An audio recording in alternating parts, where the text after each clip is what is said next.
श्री गुरुवे नमः। श्री जानकी वल्लभ विजयते।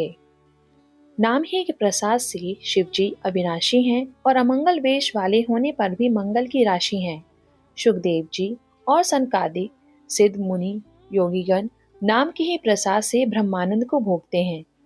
ध्रुव जी ने गलानी से हरिनाम को जपा और उसके प्रताप से अचल अनुपम स्थान प्राप्त किया। हनुमान जी ने पवित्र नाम का स्मरण करके श्री राम जी को अपने वश में कर रखा है। नीच अजामिल गज और गणिका भी श्री हरि के नाम के प्रभाव से मुक्त हो गए। मैं नाम की बड़ाई कहाँ तक कहूँ, राम भी नाम के गुणों को नहीं गा सकते। कलयुग में राम का नाम कल्पतरु और कल्याण का निवास है, जिसको स्मरण करने से भांग सा तुलसीदास तुलसी के समान पवित्र हो गया। केवल कलयुग की ही बात नहीं है, चारों युगों में, तीनों कालों में और तीनों लोकों में नाम को जप कर जीव शोक रहित हुए हैं। वेद पुराण और संतों का मत यही है कि समस्त पुण्यों का फल श्री राम जी में प्रेम होना है। पहले युग में ध्यान से, दूसरे युग में यज्ञ से और द्वापर में पूजन से भगवान प्रसन्न होते हैं। परंतु कलयुग केवल पाप की जड़ और मलिन है। इसमें मनुष्यों का मन पाप रूपी समुद्र में मछली बना हुआ है। ऐसे कराल काल में तो नाम ही कल्प वृक्ष है, जो स्मरण करते ही संसार के सब जंजालों को नाश कर देने वाला है। कलयुग में यह राम नाम मनवांछित फल देने वाला है, परलोक का परम हितैषी और इस लोक का माता पिता है। कलयुग में न कर्म है, न भक्ति है और न ज्ञान ही है। राम नाम ही एक आधार है। कपट की खान कलयुग रूपी काल नेमी के लिए राम नाम ही बुद्धिमान और समर्थ श्री हनुमान जी हैं। राम नाम श्री नरसिंह भगवान है। कलयुग हिरण्यकश्यप है और जप करने वाले जन प्रहलाद के समान है। यह राम नाम देवताओं के शत्रु को मारकर जप करने वालों की रक्षा करेगा। अच्छे भाव से, बुरे भाव से, क्रोध से या आलस्य से किसी तरह से भी नाम जपने में दसों दिशाओं में कल्याण होता है। उसी राम नाम का स्मरण करके और श्री रघुनाथ जी को मस्तक नवाकर मैं राम जी के गुणों का वर्णन करता हूँ। वे मेरी सब तरह से सुधार करेंगे, जिनकी कृपा करने से नहीं अघाती। राम से उत्तम स्वामी और मुझ सरीखा बुरा सेवक, इतने पर भी उन दयानिधि ने अपनी ओर देखकर मेरा पालन किया है। लोक और वेद में भी अच्छे स्वामी की यह रीति प्रसिद्ध है कि वह विनय सुनते ही प्रेम को पहचान लेता है। अमीर गरीब, गंवार नगर निवासी, पंडित मूर्ख, बदनाम यशस्वी, सुकवि कुकवि, सभी नर नारी अपनी अपनी बुद्धि के अनुसार राजा की सराहना करते हैं और साधु, बुद्धिमान, सुशील, ईश्वर के अंश से उत्पन्न कृपालु राजा सबकी सुनकर और उनकी वाणी, भक्ति, विनय और चाल को पहचान कर सुंदर वाणी से सबका यथा योग्य सम्मान करते हैं। यह स्वभाव तो संसारी राजाओं का है। कौशलनाथ श्री रामचंद्र जी तो चतुर शिरोमणि हैं। श्री राम जी तो विशुद्ध प्रेम से ही रीझते हैं, पर जगत में मुझसे बढ़कर मूर्ख और मलिन बुद्धि और कौन होगा। तथापि कृपालु श्री रामचंद्र जी मुझ दुष्ट सेवक की प्रीति और रुचि को अवश्य रखेंगे, जिन्होंने पत्थरों को जहाज और बंदर भालुओं को बुद्धिमान मंत्री बना लिया। सब लोग मुझे श्री राम जी का सेवक कहते हैं और मैं भी बिना लज्जा संकोच के कहलाता हूँ। कहने वालों का विरोध नहीं करता। कृपालु श्री राम जी इस निंदा को सहते हैं कि श्री सीतानाथ जी जैसा स्वामी का तुलसीदास सा सेवक है। यह मेरी बहुत बड़ी डिठाई और दोष है। मेरे पाप को सुनकर नरक ने भी नाक सिकोड़ ली है। यह समझकर मुझे अपने ही कल्पित डर से डर हो रहा है, किंतु भगवान श्री रामचंद्र जी ने तो स्वप्न में भी इस पर ध्यान नहीं दिया। वरम मेरे प्रभु श्री रामचंद्र जी ने तो इस बात को सुनकर, देखकर और अपने सुचित रूपी चक्षु से निरीक्षण कर मेरी भक्ति और बुद्धि की सराहना की, क्योंकि कहने में चाहे बिगड़ जाए, परंतु हृदय में अच्छापन होना चाहिए। श्री रामचंद्र जी भी दास के हृदय की स्थिति जानकर रीझ जाते हैं। प्रभु के चित्त में अपने भक्तों की हुई भूल चूक याद नहीं रहती और उनके हृदय को सौ सौ बार याद करते रहते हैं। जिस पाप के कारण उन्होंने बाली को व्याध की तरह मारा था, वैसे ही कुचाल फिर सुग्रीव ने चली। वही करनी विभीषण की थी, परंतु श्री रामचंद्र जी ने स्वप्न में भी उसका मन में विचार नहीं किया। उल्टे भरत जी से मिलने के समय श्री रघुनाथ जी ने उनका सम्मान किया और राजसभा में भी उनके गुणों का बखान किया। प्रभु तो वृक्ष के नीचे और बंदर डाली पर, अर्थात कहाँ मर्यादा पुरुषोत्तम सच्चिदानंद घन परमात्मा श्री राम जी और कहा पेड़ों की शाखाओं पर कूदने वाले बंदर, परंतु ऐसे बंदरों को भी उन्होंने अपने समान बना लिया। तुलसीदास जी कहते हैं कि श्री रामचंद्र जी सरीखे शील निधान स्वामी कहीं भी नहीं है। हे श्री राम जी, आपकी अच्छाई से सभी का भला है। यदि यह बात सच है तो तुलसीदास का भी सदा कल्याण ही होगा।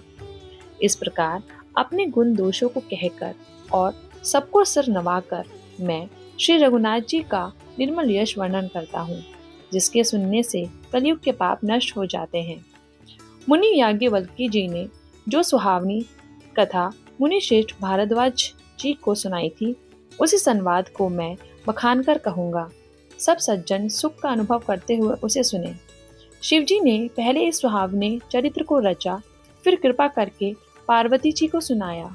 वही चरित्र शिवजी ने काकभूषुंडी जी को राम भक्त और अधिकारी पहचान कर दिया।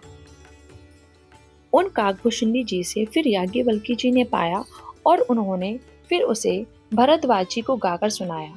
वे दोनों वक्ता और श्रोता समानशील वाले और समदर्शी हैं और श्री हरि की लीला को जानते हैं। वे अपने ज्ञान से तीनों कालों की बातों को हथेली पर रखे हुए आंवले के समान जानते हैं और ही जो सुजान हरिभक्त हैं, वे इस चरित्र को नाना प्रकार से कहते, सुनते और समझते हैं।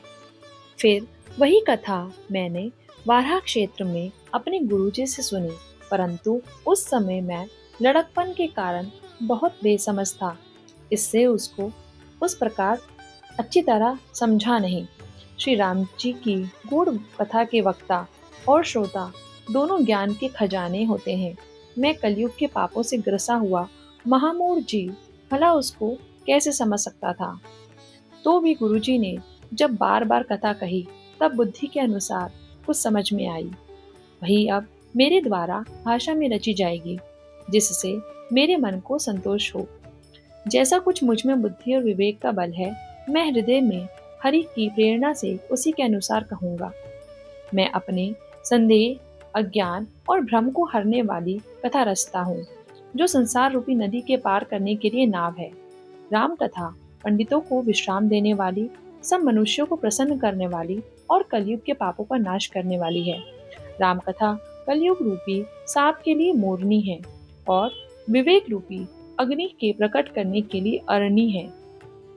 राम कथा कलयुग में सब मनोरथों को पूर्ण करने वाली कामधेनु गऊ है और सज्जनों के लिए सुंदर संजीवनी जड़ी है। पृथ्वी पर यही अमृत की नदी है, जन्म मरण रूपी भय का नाश करने वाली और भ्रम रूपी मेंढकों को खाने के लिए सर्पणी है। यह राम कथा असुरों की सेना के समान नरकों का नाश करने वाली और साधु रूप देवताओं के कुल का हित करने वाली पार्वती है। यह संत समाज रूपी क्षीर समुद्र के लिए लक्ष्मी जी के समान है और संपूर्ण विश्व का भार उठाने में अचल पृथ्वी के समान है। यमदूतों के मुख पर कालिख लगाने के लिए यह जगत में यमुना जी के समान है और जीवों को मुक्ति देने के लिए मानो काशी ही है। यह श्री राम जी को पवित्र तुलसी के समान प्रिय है और तुलसीदास के लिए तुलसी के समान हृदय से हित करने वाली है। यह राम कथा शिव जी को नर्मदा के समान प्यारी है। यह सब सिद्धियों की तथा सुख संपत्ति की राशि है। सद्गुण रूपी देवताओं की उत्पन्न और पालन पोषण करने के लिए माता अदिति के समान है। श्री रघुनाथ जी की भक्ति और प्रेम की परम सीमा सी है। तुलसीदास जी कहते हैं कि राम कथा मंदाकिनी नदी है, सुंदर चित्रकूट है और सुंदर स्नेही वन है, जिसमें श्री सीताराम जी विहार करते हैं। श्री रामचंद्र जी का चरित्र सुंदर चिंतामणि है और संतों की सुबुद्धि रूपी स्त्री का सुंदर श्रृंगार है। श्री रामचंद्र जी के गुण समूह जगत का कल्याण करने वाले और मुक्ति, धन, धर्म और परम धाम के देने वाले हैं। ज्ञान, वैराग्य और योग के लिए सद्गुरु हैं और संसार रूपी भयंकर रोग का नाश करने के लिए देवताओं के वैद्य के समान हैं। ये श्री सीताराम जी के प्रेम की उत्पन्न करने के लिए माता पिता हैं और संपूर्ण व्रत, धर्म और नियमों के बीच हैं। पाप, संताप और शोक का नाश करने वाले तथा इस लोक और परलोक के लिए पालन करने वाले हैं। विचार रूपी राजा के शूरवीर मंत्री और लोभ रूपी अपार समुद्र के सोखने के लिए अगस्त्य मुनि हैं। भक्तों के मन रूपी वन में बसने वाले काम, क्रोध और कलयुग के पाप रूपी हाथियों के मारने के लिए सिंह के बच्चे हैं। शिव जी के पूज्य और प्रियतम अतिथि हैं और दरिद्रता रूपी दावानल के बुझाने के लिए कामना पूर्ण करने वाले मेघ हैं। विषय रूपी सांप का जहर उतारने के लिए मंत्र और महामणि हैं। ये ललाट पर लिखे हुए कठिनता से मिटने वाले बुरे लेखों को मिटा देने वाले हैं। अज्ञान रूपी अंधकार की हरण करने के लिए सूर्य किरणों के समान और सेवक रूपी धान के पालन करने में मेघ के समान है। मनोवांछित वस्तु देने में श्रेष्ठ कल्प वृक्ष के समान है और सेवा करने में हरिहर के समान सुलभ और सुख देने वाले हैं। सुकवि रूपी शरद ऋतु के मन रूपी आकाश को सुशोभित करने के लिए तारागण के समान और श्री राम जी के भक्तों के तो जीवन धन ही है। संपूर्ण पुण्यों के फल महान भोगों के समान है। जगत का छल रहित हित करने में साधु संतों के समान है। सेवकों के मन रूपी मान सरोवर के लिए हंस के समान और पवित्र करने में गंगा जी की तरंग मालाओं के समान है। श्री राम जी के गुणों के समूह कुमार्ग, कुतर्क, कुचाल और कलयुग के कपट, दम और पाखंड के जलाने के लिए वैसे ही हैं जैसे ईंधन के लिए प्रचंड अग्नि। रामचरित्र पूर्णिमा के चंद्रमा की किरणों के समान सभी को सुख देने वाले हैं, परंतु सज्जन रूपी कुमुदनी और चकोर के चित्त के लिए तो विशेष हितकारी और महान लाभदायक हैं। जिस प्रकार श्री पार्वती जी ने श्री शिव जी से प्रश्न किया और जिस प्रकार से श्री शिव जी ने विस्तार से उसका उत्तर कहा, वह सब कारण मैं विचित्र कथा की रचना करके गाकर कहूँगा। जिसने ये कथा पहले न सुनी हो वह इसे सुनकर आश्चर्य न करे।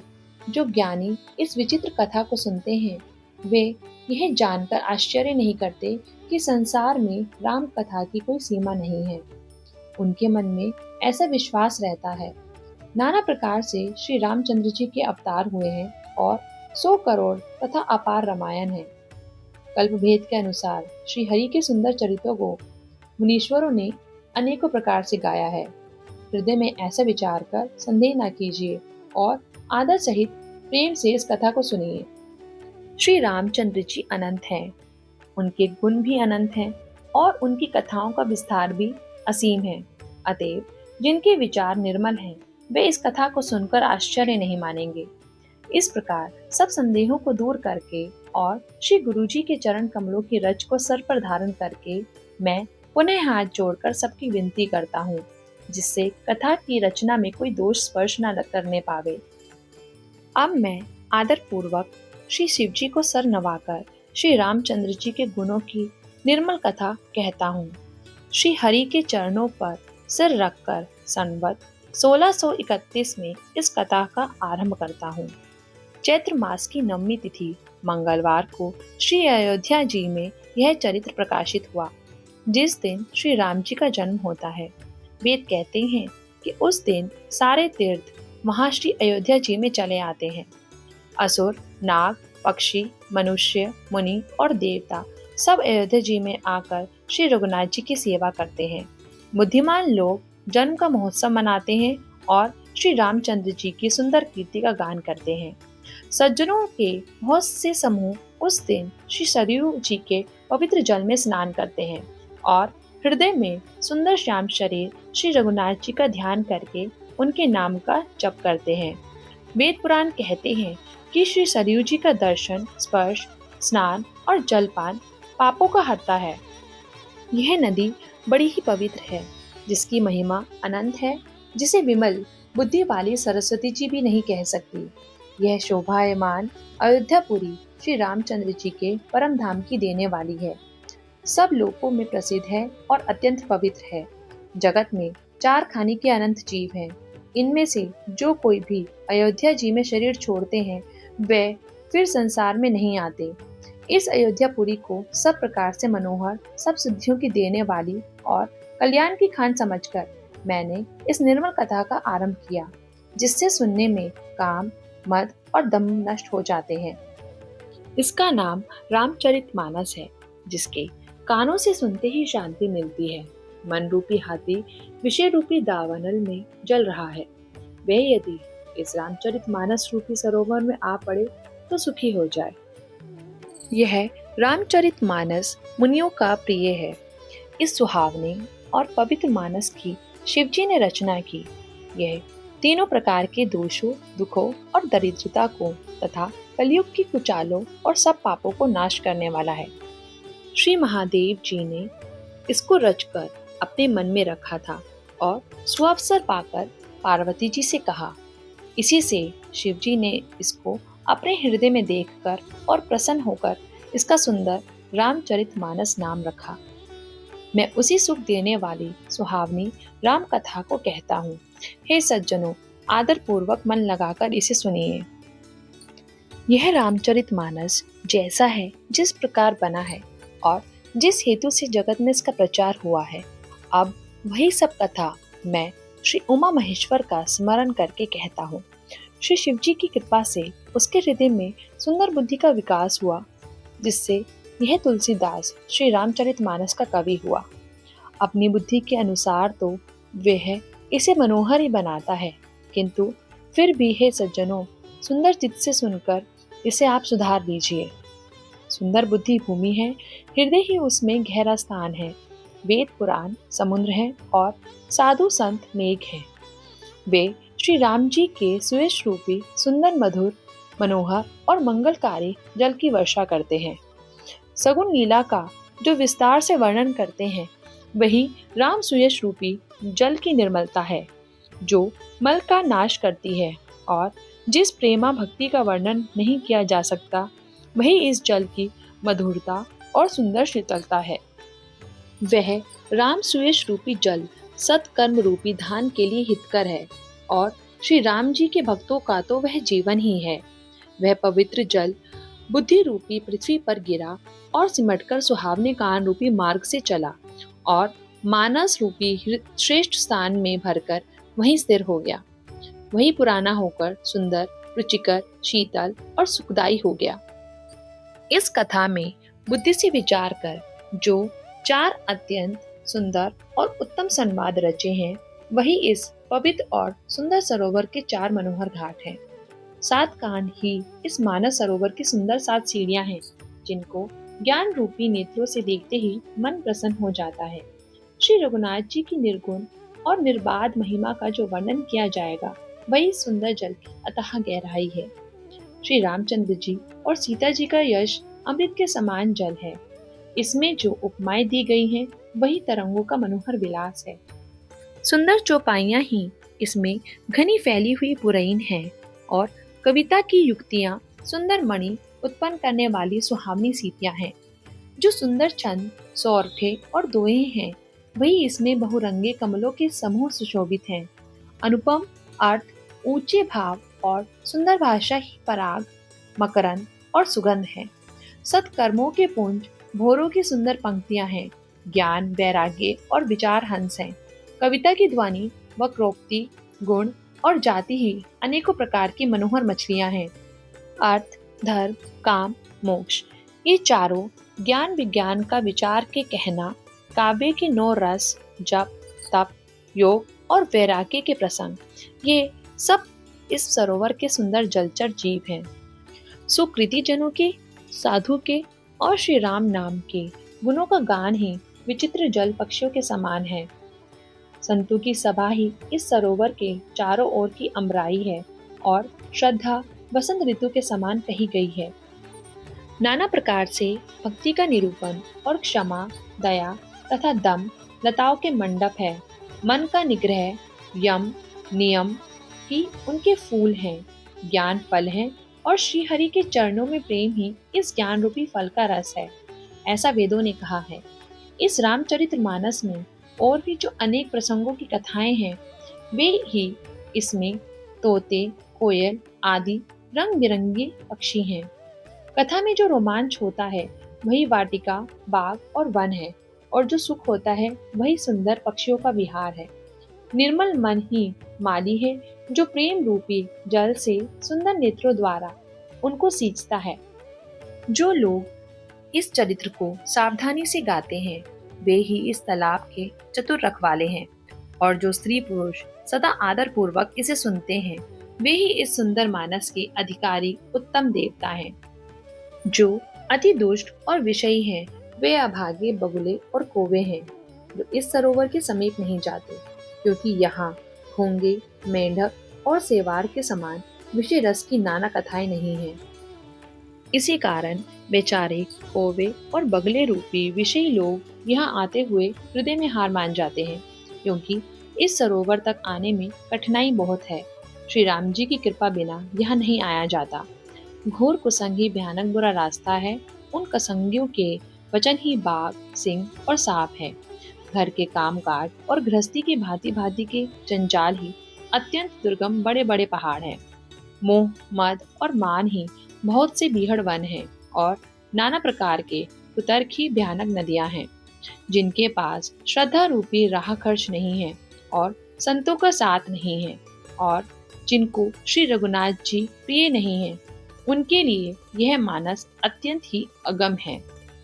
यदि कोई मनुष्य कष्ट उठाकर वहां तक पहुंच भी जाए, तो वहां जाते ही उसे नींद रूपी जूड़ी आ जाती है। हृदय में मूर्खता रूपी बड़ा कड़ा जाड़ा लगने लगता है, जिससे वहां जाकर भी वह अभागा स्नान नहीं कर पाता। उससे उस सरोवर में स्नान और उसका जल पान तो किया नहीं जाता। वह अभिमान सहित लौट आता है। फिर यदि कोई उससे पूछने आता है, तो वह अपने अभाग्य की बात ना कहकर सरोवर की निंदा करके उसे समझाता है। ये सारे विघ्न उसको नहीं व्यापते, जिसे श्री रामचंद्र जी सुंदर कृपा की दृष्टि से देखते हैं। वही आदर पूर्वक इस सरोवर में स्नान करता है और महान भयानक त्रिताप से नहीं जलता। जिनके मन में श्री राम जी के चरणों में सुंदर प्रेम है, वे इस सरोवर को कभी नहीं छोड़ते। हे भाई, जो इस सरोवर में स्नान करना चाहे, वे मन लगाकर सत्संग करें। ऐसे मानस सरोवर को हृदय के नेत्रों से देखकर और उसमें गोता लगाकर कवि की बुद्धि निर्मल हो गई। हृदय में आनंद और उत्साह भर गया, और प्रेम तथा आनंद का प्रवाह उमड़ आया। उससे वह सुंदर कविता रूपी नदी बह निकली, जिसमें श्री राम जी का निर्मल यश रूपी जल भरा है। इस कविता रूपनी नदी का नाम सरयू है, जो संपूर्ण सुंदर मंगलों की जड़ है। लोकमत और वेदमत इसके दो सुंदर किनारे हैं। यह सुंदर मानस सरोवर की कन्या सरयू नदी बड़ी पवित्र है, और कलयुग के पाप रूपी तिनकों और वृक्षों को जड़ से उखाड़ फेंकने वाली है। तीनों प्रकार के श्रोताओं का समाज ही इस नदी के दोनों किनारों पर बसे हुए पूर्वे गांव और नगर है, और संतों की सभा ही सब सुंदर मंगलों की जड़ अनुपम अयोध्या जी है। सुंदर कीर्ति रूपी सुहावनी सरयू जी राम भक्ति रूपी गंगा जी में जा मिली। छोटे भाई लक्ष्मण सहित श्री राम जी के युद्ध का पवित्र यश रूपी सुहावना महानद सोन उसमें आ मिला। दोनों के बीच में भक्ति रूपी गंगा जी की धारा ज्ञान और वैराग्य के सहित शोभित हो रही है। ऐसी तीनों तापों को डराने वाली यह तिमोहानी नदी राम स्वरूप रूपी समुद्र की ओर जा रही है। इस कीर्ति रूपी सरयू का मूल मानस श्री रामचरित है, और यह राम भक्ति रूपी गंगा जी में मिली है, इसलिए यह सुनने वाले सज्जनों के मन को पवित्र कर देगी। इसके बीच बीच में जो भिन्न भिन्न प्रकार की विचित्र कथाएं हैं, वे ही मानो नदी तट के आसपास के वन और बाग हैं। श्री पार्वती जी और शिव जी की ब्याह के बराती इस नदी में बहुत प्रकार के असंख्य जलचर जीव हैं। श्री रघुनाथ जी के जन्म की आनंद बधाइयां ही इस नदी की भंवर और तरंगों की मनोहरता है। चारों भाइयों के जो बालचरित हैं, वे ही इसमें खिले हुए रंग बिरंगे बहुत से कमल हैं। महाराज श्री दशरथ जी तथा उनकी रानियों और कुटुंबियों के सत्कर्म ही भ्रमर और जल पक्षी हैं। श्री सीता जी के स्वयंवर की जो सुंदर कथा है, वही इस नदी में सुहावनी छवि छा रही है। अनेकों सुंदर विचारपूर्ण प्रश्न ही इस नदी की नावें हैं और उनके विवेक युक्त उत्तर ही चतुर केवट हैं। इस कथा को सुनकर पीछे जो आपस में चर्चा होती है, वही इस नदी के सहारे सहारे चलने वाले यात्रियों का समाज शोभा पा रहा है। परशुराम जी का क्रोध इस नदी की भयानक धारा है और श्री रामचंद्र जी के श्रेष्ठ वचन ही सुंदर बंधे हुए घाट हैं। भाइयों सहित श्री रामचंद्र जी के विवाह का उत्साह ही इस कथा नदी की कल्याणकारिणी बाढ़ है, जो सभी को सुख देने वाली है। इसके कहने सुनने में जो हर्षित और पुलकित होते हैं, वे ही पुण्यात्मा पुरुष हैं, जो प्रसन्न मन से इस नदी में नहाते हैं। श्री रामचंद्र जी के रास तिलक के लिए जो मंगल साज सजाया गया, वही मानो पर्वत के समान इस नदी पर यात्रियों के समूह इकट्ठे हुए हैं। केकई की कुबुद्धि ही इस नदी में काई है, जिसके फलस्वरूप बड़ी भारी विपत्ता आ पड़ी। संपूर्ण अनगिनत उत्पातों को शांत करने वाला भरत जी का चरित्र नदी तट पर किया जाने वाला जप यज्ञ है। कलयुग के पापों और दुष्टों के अवगुणों के जो वर्णन है, वही इस नदी के जल का कीचड़ और बगुले कौवे हैं। यह कीर्ति रूपनी नदी छहों ऋतुओं में सुंदर है। सभी समय यह परम सुहावनी और अत्यंत पवित्र है। इसमें शिव पार्वती का विवाह हेमंत ऋतु है। श्री रामचंद्र जी के जन्म का उत्सव सुखदायी शिशिर ऋतु है। श्री रामचंद्र जी के विवाह समाज का वर्णन ही आनंद मंगलमय ऋतुराज वसंत है। श्री राम जी का वन गमन दुस्सह ग्रीष्म ऋतु है और मार्ग की कथा ही कड़ी धूप और लू है। राक्षसों के साथ घोर युद्ध ही वर्षा ऋतु है, जो देवकुल रूपी धान के लिए सुंदर कल्याण करने वाली है। रामचंद्र जी के राज्यकाल का जो सुख विनम्रता और बड़ाई है, वही निर्मल सुख देने वाली सुहावनी शरद ऋतु है। सती शिरोमणि श्री सीता जी के गुणों की जो कथा है, वही इस जल का निर्मल और अनुपम गुण है। श्री भरत जी का स्वभाव इस नदी की सुंदर शीतलता है, जो सदा एक सी रहती है और जिसका वर्णन नहीं किया जा सकता। चारों भाइयों का परस्पर देखना, बोलना, मिलना, एक दूसरे से प्रेम करना, हंसना और सुंदर भाईपन इस जल की मधुरता और सुगंध है। मेरा आर्त भाव, विनय और दीनता इस सुंदर और निर्मल जल का कम हल्कापन नहीं है। यह जल बड़ा ही अनोखा है, जो सुनने से ही पूर्ण करता है और आशा रूपी प्यास को और मन की मैल को दूर करता है।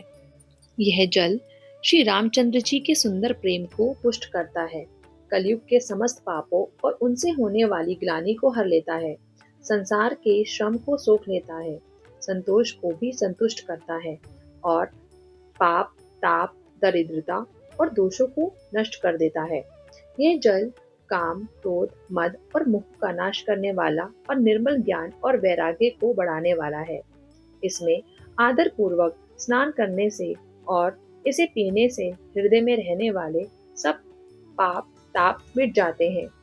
जिन्होंने इस जल से अपने हृदय को नहीं धोया, वे कायल कलिकाल के द्वारा ठगे गए। जैसे प्यासा हिरण सूर्य की किरणों के रेत पर पड़ने से उत्पन्न हुए जल के भ्रम को वास्तविक समझकर पीने को दौड़ता है और जल ना पाकर दुखी होता है, वैसे ही वे जीव भी दुखी होंगे। अपनी बुद्धि के अनुसार इस सुंदर जल के गुणों को विचार कर उसमें अपने मन को स्नान कराकर और श्री भवानी शंकर को स्मरण करके कवि सुंदर कथा कहता है। मैं अब श्री रघुनाथ जी के चरण कमलों को हृदय में धारण कर और उनका प्रसाद पाकर दोनों श्रेष्ठ मुनियों के मिलन का सुंदर संवाद वर्णन करता हूँ। भरद्वाज मुनि प्रयाग में बसते हैं। उनका श्री राम जी के चरणों में अत्यंत प्रेम है। वे तपस्वी, निगृहित चित्त, जितेंद्रिय, दया के निधान और परमार्थ के मार्ग में बड़े ही चतुर हैं। माघ में जब सूर्य मकर राशि जाते हैं, तब सब लोग तीर्थराज प्रयाग को आते हैं।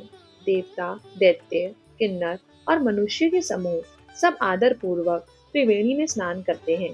श्री वेणी माधव जी के चरण कमलों को पूजते हैं और अक्षय वट का स्पर्श कर उनके शरीर पुलकित होते हैं। भरद्वाज जी का आश्रम बहुत ही पवित्र, परम रमणीय और श्रेष्ठ मुनियों के मन को भाने वाला है। तीर्थराज प्रयाग में जो स्नान करने जाते हैं, उन ऋषि मुनियों का समाज वहाँ भरद्वाज जी के आश्रम में जुटता है। प्रातःकाल सब उत्साह पूर्वक स्नान करते हैं और फिर परस्पर भगवान के गुणों की कथाएं कहते हैं। ब्रह्म का निरूपण, धर्म का विधान और तत्वों के विभाग का वर्णन करते हैं तथा ज्ञान वैराग्य से युक्त भगवान की भक्ति का कथन करते हैं। इसी प्रकार माघ के महीने भर स्नान करते हैं और फिर सब अपने अपने आश्रमों को चले जाते हैं। हर साल वहाँ इसी तरह बड़ा आनंद होता है। मकर में स्नान करके मुनिगण चले जाते हैं। एक बार पूरे मकर भर स्नान करके सब मुनीश्वर अपने अपने आश्रमों को लौट गए। परम ज्ञानी याज्ञवल्क्य मुनि को चरण पकड़कर भरद्वाज जी ने रख लिया। आदर पूर्वक उनके चरण कमल धोए और बड़े ही पवित्र आसन पर उन्हें बैठाया। पूजा करके मुनि याज्ञवल्क्य जी के सुयश का वर्णन किया और फिर अत्यंत पवित्र और कोमल वाणी से बोले, हे नाथ, मेरे मन में एक बड़ा संदेह है। वेदों का तत्व सब आपकी मुट्ठी में है, अर्थात आप ही वेद का तत्व जानने वाले होने के कारण मेरा संदेह निवारण कर सकते हैं। पर उस संदेह को कहते मुझे भय और लाज आती है। भय इसलिए कि कहीं आप यह न समझे कि मेरी परीक्षा ले रहा है, और लाज इसलिए कि इतनी आयु बीत गई, अब तक ज्ञान न हुआ, और यदि नहीं कहता तो बड़ी हानि होती है, क्योंकि अज्ञानी बना रहता हूँ। हे प्रभु, संत लोग ऐसी नीति कहते हैं और वेद पुराण तथा मुनिजन भी यही बतलाते हैं कि गुरु के साथ छिपाव करने से हृदय में निर्मल ज्ञान नहीं होता। यही सोचकर मैं अपना अज्ञान प्रकट करता हूँ। हे नाथ, सेवक पर कृपा करके इस अज्ञान का नाश कीजिए। संतों, पुराणों और उपनिषदों ने राम नाम की असीम प्रभाव का गान किया है। कल्याण स्वरूप ज्ञान और गुणों की राशि अविनाशी भगवान शंभु निरंतर राम नाम का जप करते रहते हैं। संसार में 4 जाति के जीव हैं। काशी में मरने से सभी परम पद को प्राप्त करते हैं। हे मुनिराज, वह भी राम नाम की ही महिमा है, क्योंकि शिवजी महाराज दया करके राम नाम का ही उपदेश करते हैं। इसी से उनको परम पद मिलता है।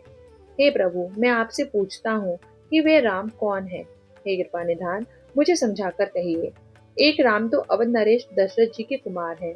उनका चरित्र सारा संसार जानता है। उन्होंने स्त्री के विरह में अपार दुख उठाए और क्रोध आने पर युद्ध में रावण को मार डाला। हे प्रभु, वही राम है या और कोई दूसरे हैं जिनको शिवजी जपते हैं? आप सत्य के धाम हैं और सब कुछ जानते हैं। ज्ञान विचार कर कहिए। हे नाथ, जिस प्रकार से मेरा यह भारी भ्रम मिट जाए, अब आप वही कथा विस्तार पूर्वक कहिए। इस पर याज्ञवल्क्य जी ने मुस्कुराकर बोले, श्री रघुनाथ जी की प्रभुता को तुम जानते हो। तुम मन, वचन और कर्म से श्री राम जी के भक्त हो। तुम्हारी चतुराई को मैं जान गया। तुम श्री राम जी के रहस्यमय गुणों को सुनना चाहते हो, इसी से तुमने इस प्रकार का प्रश्न किया, मानो बड़े ही मूढ़ हो। हे तात, तुम आदर पूर्वक मन लगाकर सुनो। मैं श्री राम जी की सुंदर कथा कहता हूँ। बड़ा भारी अज्ञान विशाल महिषासुर है और श्री राम जी की कथा उसे नष्ट कर देने वाली भयंकर काली जी। श्री राम जी की कथा चंद्रमा की किरणों के समान है, जिसे संत रूपी चकोर सदा पान करते हैं। ऐसे ही संदेह पार्वती जी ने किया था, तब महादेव जी ने विस्तार से उसका उत्तर दिया था। अब मैं अपनी बुद्धि के अनुसार वही उमा और शिव जी का संवाद कहता हूँ। वह जिस समय और जिस हेतु से हुआ, उसे हे मुनि तुम सुनो, तुम्हारा विषाद मिट जाएगा। एक बार त्रेता युग में शिव जी अगस्त्य ऋषि के पास गए। उनके साथ जग जननी भवानी सती जी भी थी। ऋषि ने संपूर्ण जगत के ईश्वर जानकर उनका पूजन किया। मुनिवर अगस्त्य जी ने राम कथा विस्तार से कही, जिसको महेश्वर ने परम सुख मानकर सुना।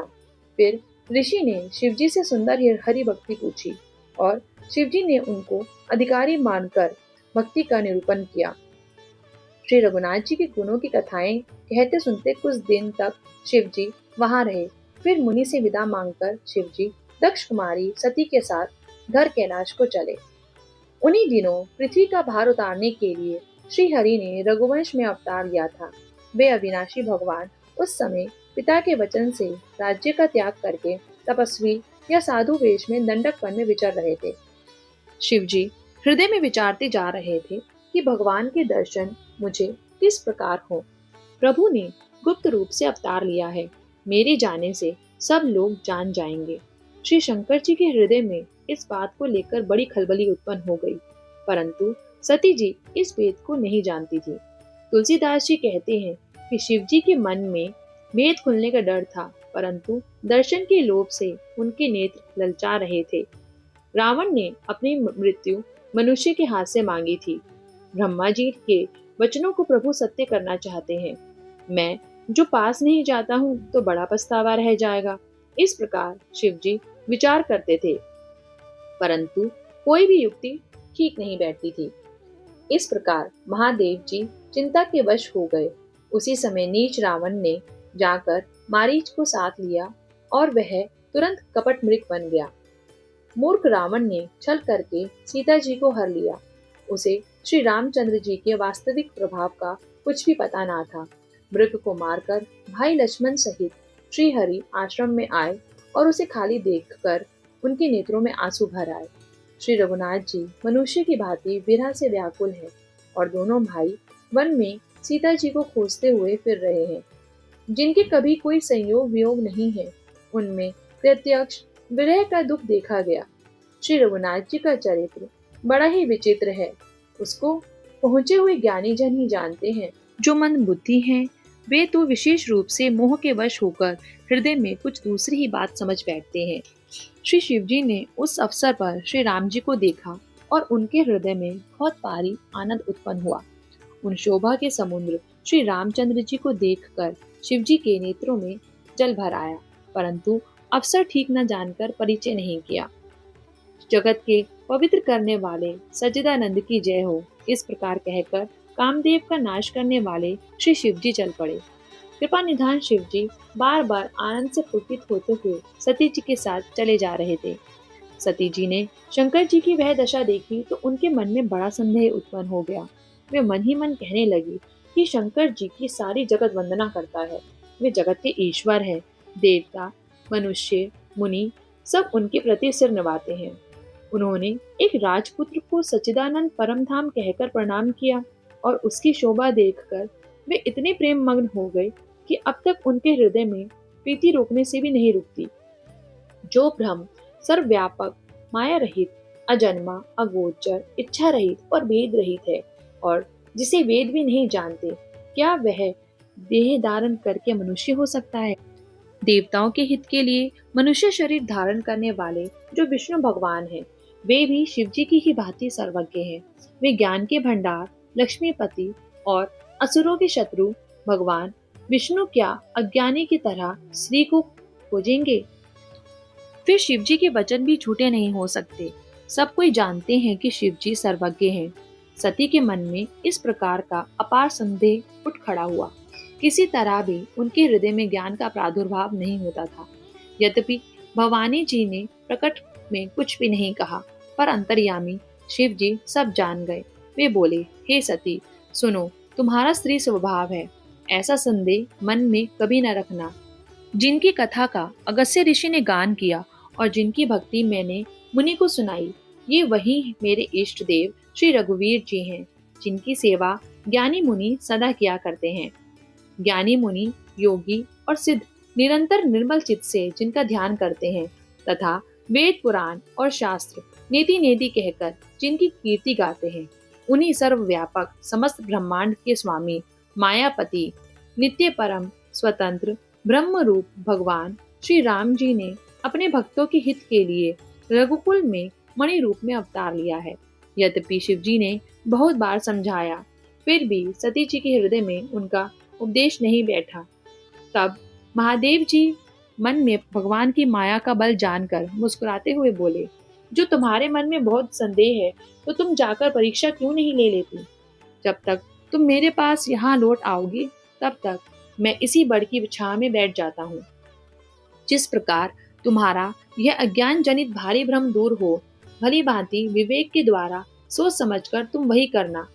शिवजी की आज्ञा पाकर सती चली और मन में सोचने लगी कि भाई, क्या करूं, कैसे परीक्षा लूं? उधर शिवजी ने मन में ऐसा अनुमान किया कि दक्ष कन्या सती का कल्याण नहीं है। जब मेरे समझाने से भी संदेह दूर नहीं होता, तब मालूम होता है विधाता ही उल्टे हैं। अब सती की कुशल नहीं, जो कुछ राम ने रच रखा है वही होगा। तर्क करके कौन शाखा बढ़ावे। मन में ऐसा कहकर शिव जी भगवान श्री हरि का नाम जपने लगे और सती जी वहां गई जहां सुख के धाम प्रभु श्री रामचंद्र जी थे। सती बार बार मन में विचार कर सीता जी का रूप धारण करके उस मार्ग की ओर होकर आगे चली जिसमें मनुष्य के राजा रामचंद्र जी आ रहे थे। सती जी के बनावटी वेश को देखकर लक्ष्मण जी चकित हो गए और उनके हृदय में बहुत भ्रम हो गया। वे बहुत गंभीर हो गए और कुछ कह नहीं सके। धीर बुद्धि लक्ष्मण प्रभु श्री रघुनाथ जी के प्रभाव को जानते थे। सब कुछ देखने वाले और सबके हृदय की जानने वाले देवताओं के स्वामी श्री रामचंद्र जी सती के कपट को जान गए। जिनके स्मरण मात्र से अज्ञान का नाश हो जाता है, वही सर्वज्ञ भगवान श्री रामचंद्र जी हैं। स्त्री स्वभाव का असर तो देखो कि वहां उन सर्वज्ञ भगवान के सामने भी सती जी छिपाव करना चाहती हैं। अपनी माया के बल को हृदय में बखान कर श्री रामचंद्र जी हंसकर कोमल वाणी से बोले। पहले प्रभु ने हाथ जोड़कर सती को प्रणाम किया और पिता सहित अपना नाम बतलाया। फिर कहा कि वृषकेतु शिव जी कहाँ हैं? आप यहाँ वन में अकेली किस लिए फिर रही हैं? श्री रामचंद्र जी के कोमल और रहस्य भरे वचन सुनकर सती जी को बड़ा संकोच हुआ। वह डरती हुई शिव जी के पास चली। उनके हृदय में बड़ी चिंता हो गई कि मैंने शंकर जी का कहना ना माना और अपने अज्ञान का श्री रामचंद्र जी पर आरोप किया। अब जाकर मैं शिव जी को क्या उत्तर दूंगी? यह सोचते सोचते सती जी के हृदय में अत्यंत भयानक जलन पैदा हो गई।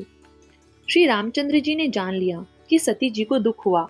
तब उन्होंने अपना कुछ प्रभाव प्रकट करके उन्हें दिखलाया। सती जी ने मार्ग में जाते हुए यह कौतुक देखा कि श्री रामचंद्र जी, सीता जी और लक्ष्मण जी आगे चले जा रहे हैं। तब उन्होंने पीछे की ओर फिरकर देखा तो वहां भी भाई लक्ष्मण जी और सीता जी के साथ श्री रामचंद्र जी सुंदर वेश में दिखाई दिए। वे जिधर देखती हैं उधर ही प्रभु श्री रामचंद्र जी विराजमान हैं और सुचतुर सिद्ध मुनीश्वर उनकी सेवा कर रहे हैं। सती जी ने अनेक शिव, ब्रह्मा और विष्णु देखे जो एक से एक बढ़कर असीम प्रभाव वाले थे। उन्होंने देखा कि भांति भांति के वेश धारण किए सभी देवता श्री रामचंद्र जी की चरण वंदना और सेवा कर रहे हैं। उन्होंने अगणित अनुपम सती, ब्रह्माणी और लक्ष्मी देखी। जिस जिस रूप में ब्रह्मा आदि देवता थे, उसी के अनुकूल रूप में उनकी ये सब शक्तियां भी थी। सती जी ने जहां तहां जितने रघुनाथ जी देखे, शक्तियों सहित वहां उतने ही सारे देवताओं को भी देखा। संसार में जो चराचर जीव है, वे भी अनेक प्रकार से सब देखे। उन्होंने देखा कि अनेकों वेश धारण करके देवता प्रभु श्री रामचंद्र जी की पूजा कर रहे हैं, परंतु श्री रामचंद्र जी का दूसरा कोई रूप नहीं देखा। सीता सहित श्री रघुनाथ जी बहुत से देखे, परंतु उनके वेश अनेक नहीं थे। सब जगह वही श्री रघुनाथ जी, वही लक्ष्मण और वही सीता जी। सती ऐसा देखकर बहुत ही डर गई। उनका हृदय कांपने लगा और देह की सारी सुध बुझ जाती रही। वे आंख मूंदकर मार्ग में बैठ गई। फिर आंख खोलकर देखा तो वहां दक्ष कुमारी सती जी को कुछ भी न दिखाई पड़ा। तब वे बार बार श्री रामचंद्र जी के चरणों में सर नवाकर वहां चली जहां श्री शिव जी थे। जब पास पहुंची तब श्री शिव जी ने हंसकर कुशल प्रश्न करके कहा कि तुमने राम जी की किस प्रकार परीक्षा ली? सारी बात सच सच कहो। मासा परायण दूसरा विश्राम।